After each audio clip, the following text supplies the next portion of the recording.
So tonight, guest speaker, we have Major Darren Cox, and his topic tonight is History of the Salvation Army in Gawler. Why are you laughing? Oh, okay. That gives me a lot of confidence. Okay, Darren has provided us with a bio, so I'll just whip through. And would you believe Darren is another POM? We're getting quite a few coming through, I think. Brian must get them cheaper by the dozen, I think. Right, okay, well, I'm by myself, so yeah. Okay, so Darren was born in Clacton-on-Sea in Essex, UK in 1968, but grew up in Reading, Berkshire, where he did all his schooling and where his family still live.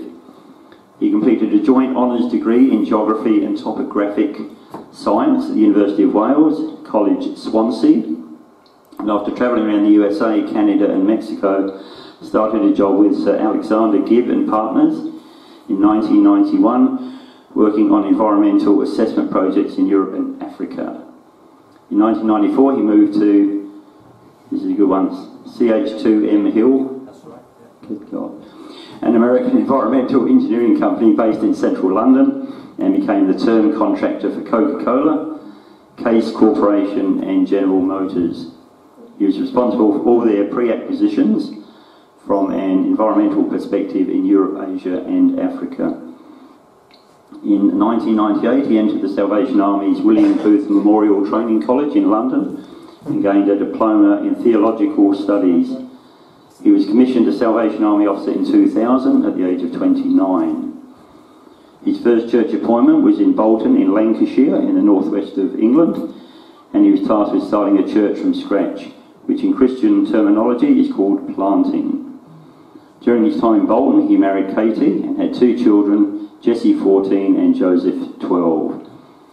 He had met Katie, who is an Aussie, in Cairns in 1998 during a scuba diving trip.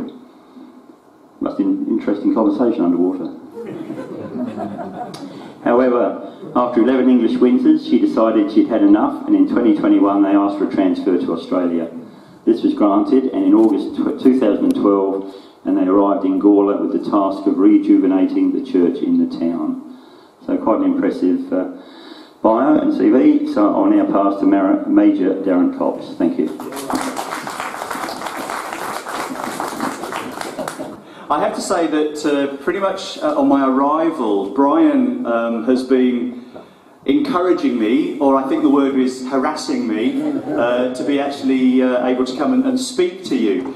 And I laughed earlier when you said the history of the Salvation Army. I am probably the least qualified person to talk about the history of the Salvation Army in Gawler. I've only been here 9 years, so when I spoke to Ian, I said, well, I can give you the history from when I've arrived, and that's what I'm going to do. I hope that's okay with you, because it's been quite an interesting history.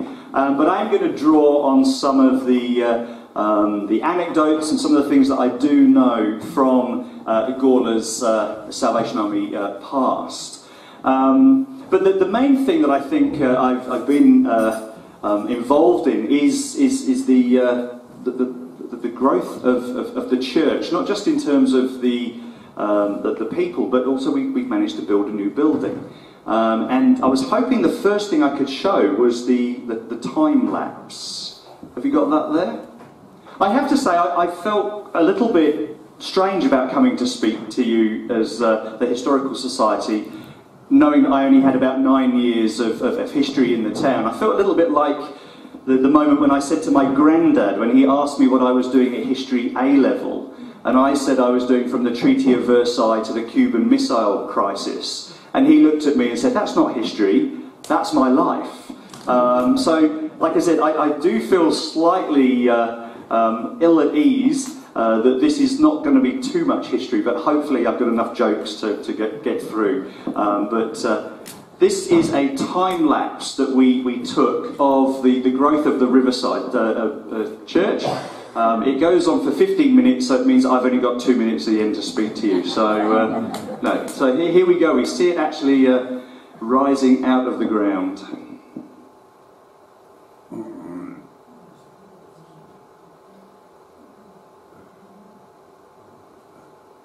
So very modern design, a precast concrete. That was Christmas time and they weren't doing much there. So we started the build actually on the 23rd of October 2017, sorry Brian, not too long, about 4 years ago. And we opened the building on the 6th of October 3 years ago.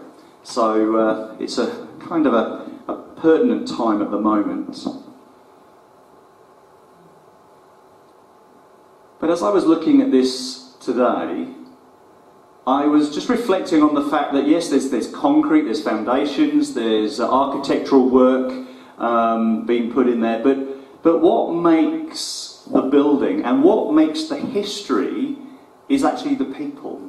And I want to talk to you a little bit about one or two of the people, some that you may even know. Joy Cameron. Is there anyone here that knows Joy Cameron? Yeah, you know Joy well. This is a lady who, when the Salvation Army was going to close down the second attempt of the Salvation Army to grow a church and a community here, when they had started at the thrift store next to Tony's offices, she stood up and said, "Over my dead body." She had a passion and a desire to see something. She had a vision for the future.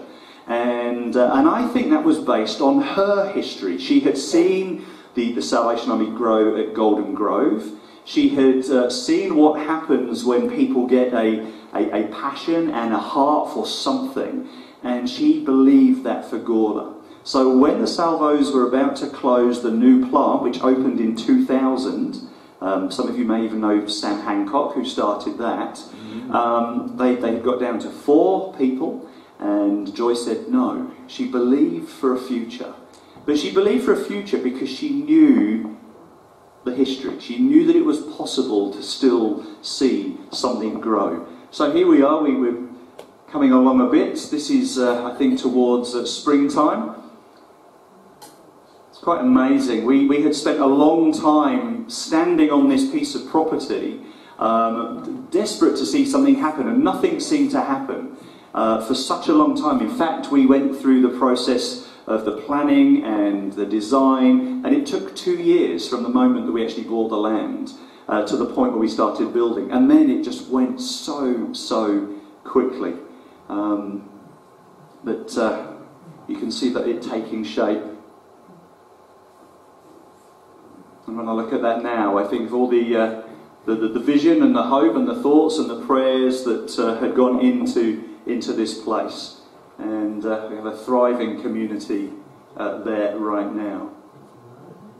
So it's Bitumen Road, it's gone to the bitumen there, the garages are at the back, and we're nearly finished there. We've got about still another 1 minute 14 seconds. It was really interesting when I looked at it. It's probably a bit boring for you guys, but to see a building take shape is quite an amazing thing, because you know that there is going to be a history in this place, that there are going to be stories told that will have a meaning in people's lives, which is, for me, is the centre of what history is about.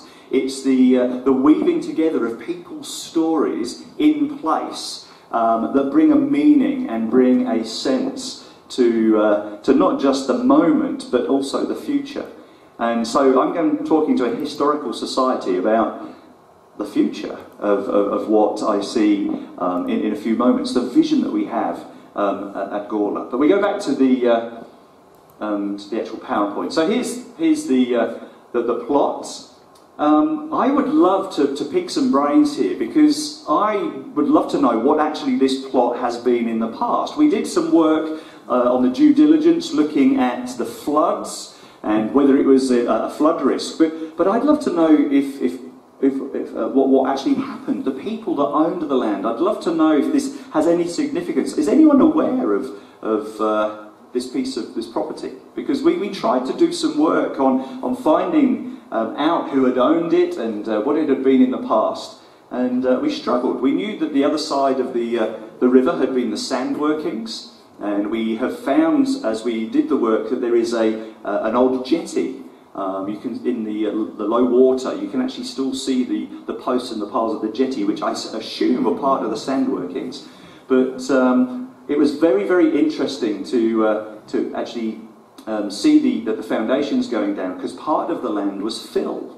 We thought it was virgin territory, but there's a fill there. And we also found out that part of it was part of Gawler's rubbish dump, or a lot of people, an informal rubbish dump. So towards the back of the site, we found a lot of the rubbish of our ancestors, and maybe some of you, even if you were old enough, have put stuff down the back there. I don't know if fly tipping was part of the normal thing on this site, but it was interesting to see some of the stuff that came out of the ground. Can we go to the next one?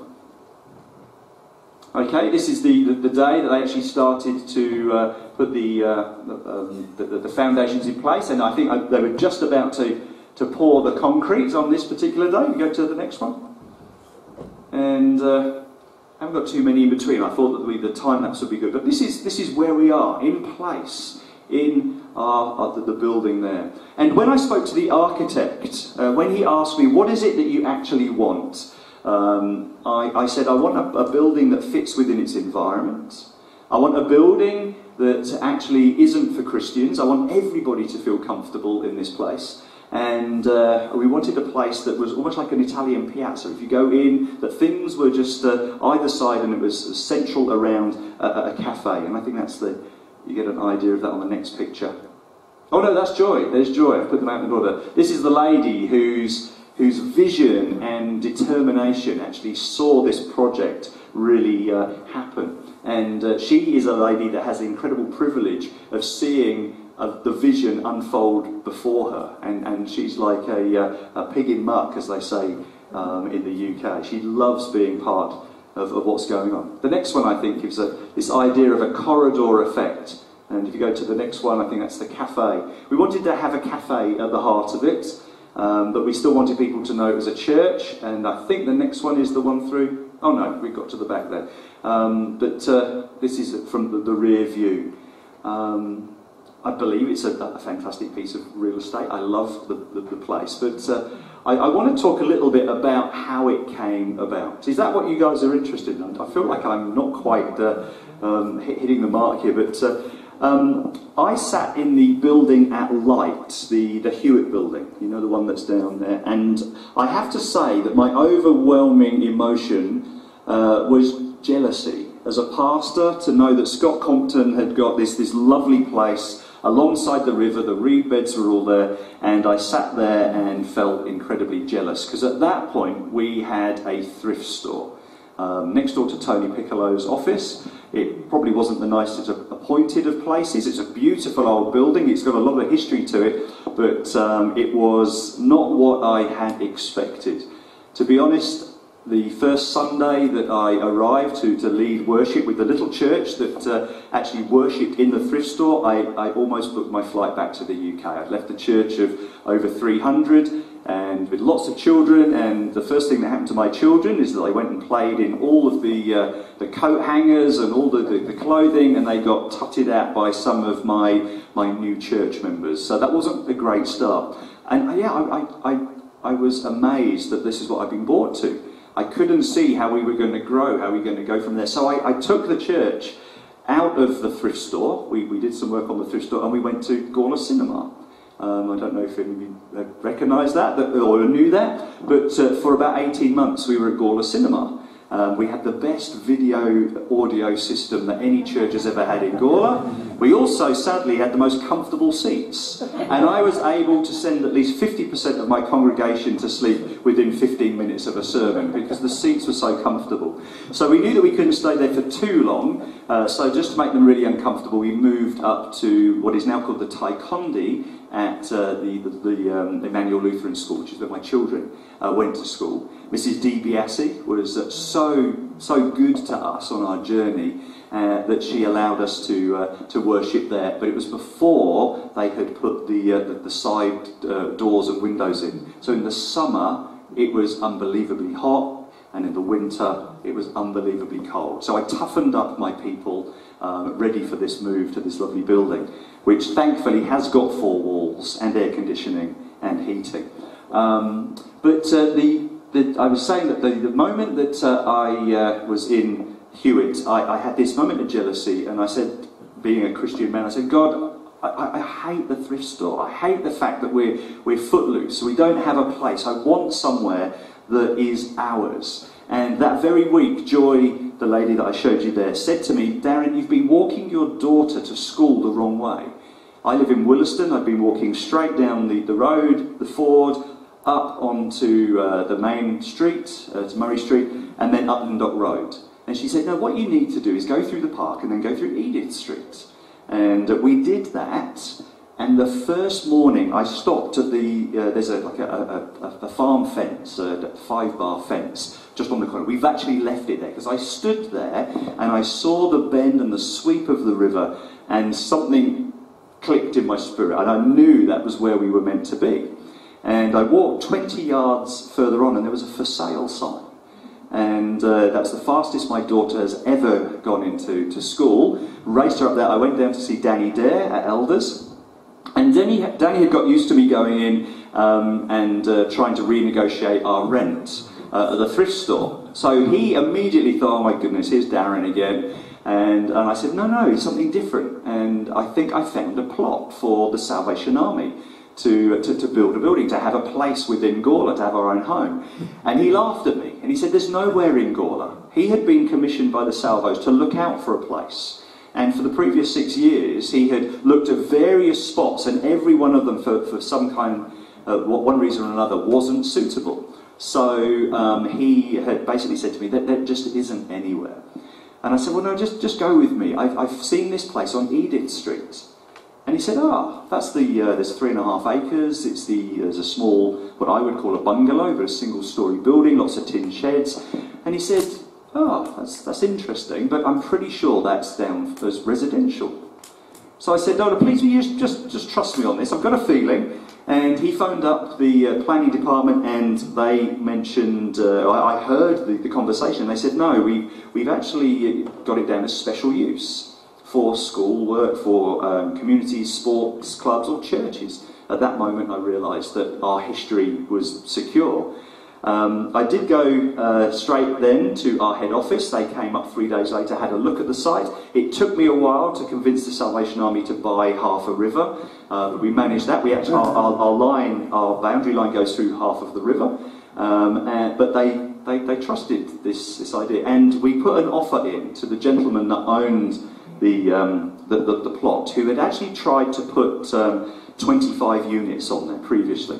There might be some people here, the gentleman might even be here, I never actually met him, to be careful what I say, but he had basically land banked it. He was hoping that there would be a change of heart in the future and that he would be able to put 25 units on this piece of land.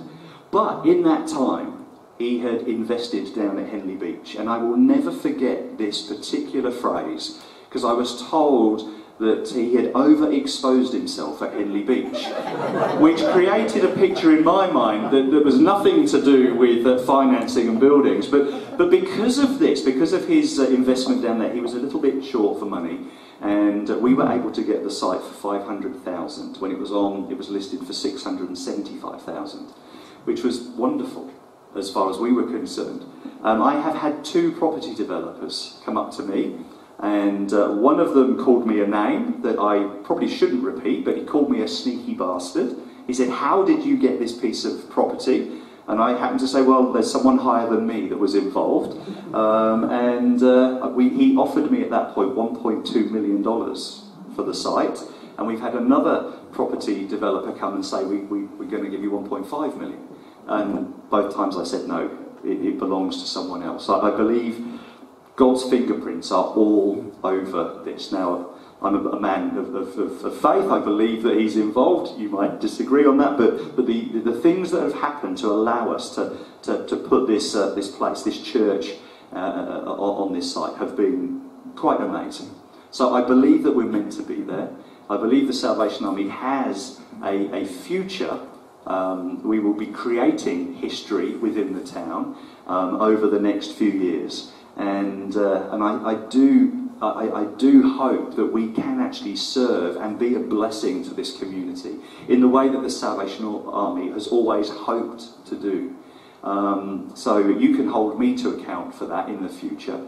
And I would love you to come and actually visit the building. If you come and say that you were at the Historical Society when Darren spoke, you can have a free coffee in our Riverside Cafe and probably bankrupt us. But no, keep me to that.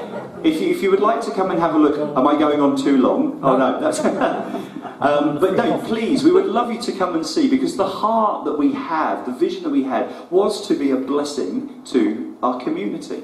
To actually be at the heart, to be part of or woven into everything that's going on, not to just have it for ourselves. I've got a picture there which shows the beautiful lawns, and one thing you will notice that our lawns will stay green the whole of the year, because we took a risk and we put a borehole in. Now I can tell you this because we were successful, but the Salvation Army didn't know, my bosses didn't know we were going to do this. We had about $10,000 left in the budget. We got Olympic Boring to come and assess it. We had a hydrologist say there's a good chance. So we took a leap of faith, I'd like to call it, and we got down to 25 metres, which was as much money as we had, and we hadn't hit any water. So I'm thinking, my goodness, there goes my job. I better get the plane back to the UK. But the guys from Olympic Boring said, look, we've loved the food that you've brought out. We love this location. We're going to keep going until we hit water. And we get down to 43 metres, and they found an amazing supply of great water, which the quality is so good that you're actually able to drink it directly from the bore once or twice. They said not to do it lots of times. But, and I still have a bottle of it on my desk. So again, we were blessed in that way. We believe that we are meant to be there to create a history that certainly won't match some of the other churches that have got such a wonderful legacy within the town, but we certainly want to have an impact over the next few years. So yes, within the building, again, we were so fortunate. Tony, obviously, who was here earlier, phoned me up a couple of nights before the Fund My Neighbourhood. Anyone heard of the Fund My Neighbourhood projects? Yeah, well, it wasn't well publicised. It was something that the Labour government had done to try and engage the community in some projects. I suspect it was to probably try and win some votes, but I'm not. This isn't being recorded. It's being recorded, isn't it? But can we edit that bit out? But I suspect that's what it might have been for. And Tony phoned up and said, "You really ought to do something." And I thought, I haven't got time. There's paperwork, all that kind of stuff. And he says, "No, all you have to do is put a 100-word dream." And these projects will then get assessed, and if the board thinks that these are viable projects, they go onto the websites on the Fund My Neighbourhood, and the community will vote on them. Well, myself and my administrator at the time put 4 projects together that night, put them up, and we just assumed that nothing would happen. So when my bosses in Adelaide found out that 3 of our projects had actually gone up to be voted on, they started having kittens. I hadn't got the trustees' permission. There was lots of issues in terms of conveyancing and legalities. And I said, it's okay. The Gawler Footy Club, they want a new stadium. And they're going to absolutely, they're going to flatten, and no one else is going to have a look in. We ended up winning 3 of the 4 projects, and the play area was one of them, the Bush Garden and our bus. $330,000 for literally an hour and a half of thinking, well, what could we do this just so Tony, we can please Tony by putting in some things for this project thing. So we have been incredibly blessed. So all the things that we dreamt of to have within the building, and the play area has become a place where they come for a soft play, the parents come in, and just again a real buzz and a heart for the community. And that's one of our family's little lad there called Joseph, having a great time. Can we go to the next one? Are you finding this interesting, or did you want something from 100 years ago? Because I wasn't sure. The other project that we had was the Bush Garden, and I'd called it Riverside Delight. We ended up having more land than we thought. When the conveyancing had happened, the lawyers, I'm not sure where they were, Melbourne I suspect, had only put one of the pieces of paper with the blocks of land on the fax, and not realising there was another one. So for the first Almost 18, 19 months of the project, we thought we had 2 blocks of land. When the surveyor came out to survey the boundary properly, they added an extra bit on the end, and I thought, well, where's that come from? And that's when we found out that we actually had bought 3 blocks of land, and we had this tiered area, which was the main area of the tipping. But we turned it into a bush garden, and it's doing a lot better than it looks there now, and that was part of the Fund My Neighbourhood project. So hopefully that's something else for the future. You can come along. Anyone can come and have a walk, come and have a coffee. We've put a few benches in there, but hopefully we've tidied up that area and made it something that will have a future, and will have a place in Gawler's history. We go to the next one. Well, these are just a couple of things that we've added just in the last couple of months. We managed to find an old bus shelter, and we upcycled it. I think that's what it's called now. So we created a little bush kitchen and an outside area. We have the men's breakfast there. It's my favourite time of the month to go out and have a full English breakfast alongside the river. You're all welcome, 9 o'clock, the last Saturday of the month. And this is a little play area we've put into our courtyard. It took me ages to find something that would fit our riverside theme. And I'm pleased to say that if you stand on the bridge going into Clonley Park and look between the trees, the only thing of our building you can see is that great big bird. So that was part of the future, the development that we had planned for the future. But our heart is, like I said, is to create a hub, a place where people can come and enjoy that incredible beauty of the environment that we have there, as well as a good community feel. So that's where we're up to now. So that's pretty much the history that I have known and seen at Gawler. I have been told that I've got at least another 5 years here by my bosses in Adelaide. So I'm really looking forward to seeing us consolidate this and to really, like I said, play that part within the town.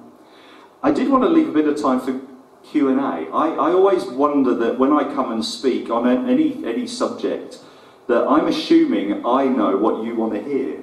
But there might be other things that you want to ask questions about. So am I happy? Are you happy for me to do that? Yeah. I've never done this kind of thing before, so I need to stay here, Brian, don't I? So has anyone got any questions about the salvos, about our property, about the building, about what we used to do? Is a question? Oh, I'll go for the lady first. Thank you. I was just wondering, does the Salvation Army have any stylistic requirements when they build churches? And traditionally churches have foundation stone. Mm-hmm. And is that something that Salvation Army does? When I first started working with the architect and the Salvation Army's property department in Melbourne, there was very much a desire to have a certain style of building. That was one of my biggest battles. They already thought they knew what we should have. I stood on the site and I went to give my card to the architect, and our property department people said, no, you don't need to be involved. And I think the architect saw on my face how unhappy I was with that. And once we kind of got them off to the airport and gone back to Melbourne, he drove around the block and he came and said, no, you're a stakeholder, you need to be part of this. So what used to happen was that he would come to my office, we'd work on the plans. He would then send it to Adelaide, it would then get sent to Melbourne, and then Melbourne would send it back to me and ask me what I thought of it. So we kind of short-circuited the system. Again, hopefully that's not going to be too widely posted on social media. So we kind of done things our own way. But we really pushed this idea of having a building that suited the environment that it was in. And there was no kind of kickback once I'd shown them what our vision was. The Salvation Army used to build buildings they called fortresses or citadels. And that kind of gives you this idea of a lot of scared people hiding behind walls. Well, we don't want that culture at Riverside. We want it to be open and clear and easy. In terms of foundation stones, I asked about that because in the UK, because this was my second building project, I've been part of 2 churches and this was my second building project, we did have a foundation stone. They didn't in Australia. It wasn't part of what they call the orders and regulations. So what we did, we put a Bible on one particular... I think I had the picture where they were just about to pour the concrete. So right on the threshold of our main doors, in the concrete, is a Bible. And we kind of call that our foundation stone, which obviously, if any of you got any kind of Sunday school, Christian, religious background, I mean, the Word of God is a foundation. And so that's what we did. So we're kind of recreating, reimagining, and basically being a real pain in the backside to the property department, because we have not done things by the book in any way, shape or form. But we're growing, and we're one of the few Salvation Army centres and churches that's actually growing in South Australia. So you can't argue with fruit. We've shown them that there's a new way to do things. And our current, we measure it in lots of ways, but we have 2 services now. And if everybody turned up on the same Sunday, which never ever happens if you go to church, you know that you never see the same people at the same time. We've probably got about 180 people. When I arrived from the UK, there were 12 people in the thrift store. And I'm not saying it's down to me, we've got some wonderful, wonderful people there. But we've been able to show the Salvation Army that you can still build a church. The Salvation Army was a Christian movement. It was a group of people in a church that had a heart for the community. Oh, there's another question, sorry. When did the Salvation Army first set down roots in Gawler? I don't know. I know that they had but it does go back a long way. They closed down 15 years, I think in about 1985, they closed down the original, or the Salvation Army that I think had started about 90. They didn't quite get to their centenary. So they had been around. I think they had a building that was then taken up with the big Woolworths development, all the shopping. You probably know better than I do, some of you here. Brian probably all know. But when that Salvation Army closed down, all of its, what they call the mercy seat, the altar, they had some history books, they all went to the Heritage Centre. So I don't actually have access to that unless I go to Melbourne, which I'm not that keen to do at the best of times, but certainly not at the moment. They then replanted in 2000, which is they tried to start again, and that's when Sam Hancock came. And they took the lease out on the thrift store, and they started worshipping there. I think they had a room at Trinity for a while. But then that didn't work for various reasons that I won't go into. And then we kind of envisaged that, and I think we're here to stay this time. I think we've got enough going on that we're going to be here for a little while yet to serve and do the best that we can. Ian, you did have a question, didn't you? Yeah, you've gone through the building and how it was built and everything, but for me to get my free coffee, where is it? 17 Edith Street in Gawler East. Okay. And I might just end with this. On the first Sunday that we were opened, I thought I've got to have a really good sermon. I've got to do something that really builds our journey and brings this perspective and brings it to an end. And I love language, I love words, and in the Norse language, the word thrift, and I'd never come across the word thrift or a thrift store. In the UK, the Salvation Army, when I was there, didn't have charity shops or thrift stores or anything like that. We just had the church buildings, that's what you did. And I just looked up where this word thrift had come from. And it's a Norwegian or a Nordic word, and it means to grasp for something that you can't quite get. That's the original etymology of that word. And I thought that's interesting, because when I got here, that's pretty much what we were. We were grasping for something that we couldn't get to as a church. We were established as a shop, but we couldn't get there. I took the church, it was a faith step. I said to this group of 20 people by that point, we can't stay here, we can't grow here, nothing's going to happen. But we've got an opportunity to go to the cinema, but I need to know that you're with me, so I need everybody, every week, to increase their giving by $25 in order to pay for the cinema. Now I thought, here, I'm going to find out who's with me and who isn't. And they all were with me, and we moved to the cinema. Now, you know, cinema is from the Greek, kinema, kinematic, means to move. So it means that there's finally some movement. So I felt that we were reaching for something that we couldn't quite grasp. Then we moved to somewhere where we showed that we could move. We weren't stuck. We weren't sort of stuck in the mud. We weren't stagnant. We weren't going to die. We then moved to Emmanuel School. Emmanuel means God with us. And I thought, well, that's good to know. We were a church, so we've reached for something we didn't think we could have. We've moved, we've broken from the past, and God is with us in this. And then we moved to Edith Street, and I thought, oh, this would have been a brilliant sermon, but I've got Edith. What's Edith mean? And I literally, as I was writing it, thinking, oh, what a shame. What a shame. Edith, I have no idea. And I looked it up. Does anyone know what Edith means? It means blessed. And so we have moved to blessed streets. So we've gone for reaching for something where we knew we had to move and change and adapt. We moved to the school where it was Emmanuel, God with us. So we were endorsed, and then we're now in a place where we are going to be for our foreseeable future in a place called the place of blessing, or blessed. And that's why I believe that, like I said before, God's fingerprints are all over everything that we're doing. I think there's a place for the churches within Gawler. I think there's still a place for the Salvation Army, and I think that's what God wants for us. Now, we're coming from a place of blessing, and I'm going to do something that I'm not sure I'm allowed to do, but I'd love to just, as one of the pastors in town, just love to bless you guys. Are you happy for me to do that?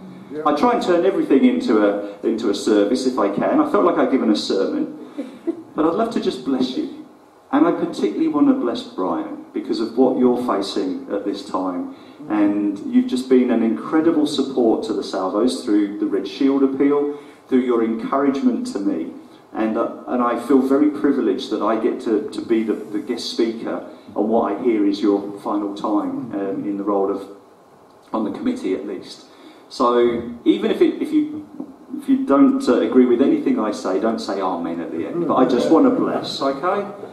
Father, I just simply ask that you would bless every person here, that they would know your peace, your provision, your comfort, and as they have their eyes on the past and the heritage and the legacy that is so important for the foundations of families and of culture and of this country, I pray that you would just bless their futures, that they would take the best from the past and that they would weave it into a future that is going to be good for generations to come. I bless you all in the name of Jesus Christ, who is the only one, I believe, that can bring true peace and true blessing and true hope into the lives of his brothers and sisters. I bless you with the knowledge that you are the sons and daughters of God. And Brian, I bless you with strength, resilience, with hope that is unfading, with the ability to have a perspective that comes by standing close to your Maker. The only way to have a true perspective on what you're going to face is to be standing next to the one that loves you the best, who gave up the very best he had for you, his own Son. I bless you in the name of Jesus Christ. I bless you all.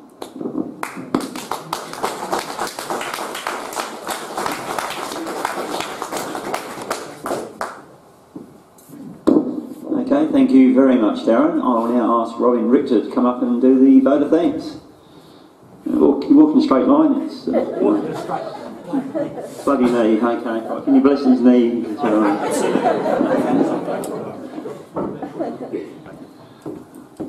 Darren, look, your enthusiasm's just there, and modern history is just as relevant as the old history, and for what you've delivered tonight, thank you very, very, very much. And it will be forever now as history, and thank you. I came to Gawler as a worker. I've been around for 70 odd years here in Gawler, really, but back in 1970 I came to Gawler, and I worked at the fire station in Jacob Street.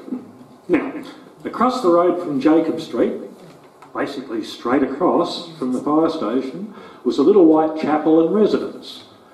Now, I think it was the Enright family that lived there. And I went to school with one Graham Enright, who was the son of the OIC, of the Salvation Army. What a tearaway was he. Anyway, bless Graham Enright, I think he actually joined the army. But certainly, fond memories of those times at the old fire station, the Citadel across the road, or the little chapel, and there was the car park, there was Eyes store. All these have just gone. But I think when that closed, I think the army went to Warren Street for 5 minutes. I'm not sure, but I think that's where they may have gone. So there's a little chapel there that's still there. But all that aside, Darren, thank you one hell of a lot for what you've delivered, and your enthusiasm is certainly infectious. And I'd like to present you with the traditional basket that you can take and share. No worries. Good on you. Thank you.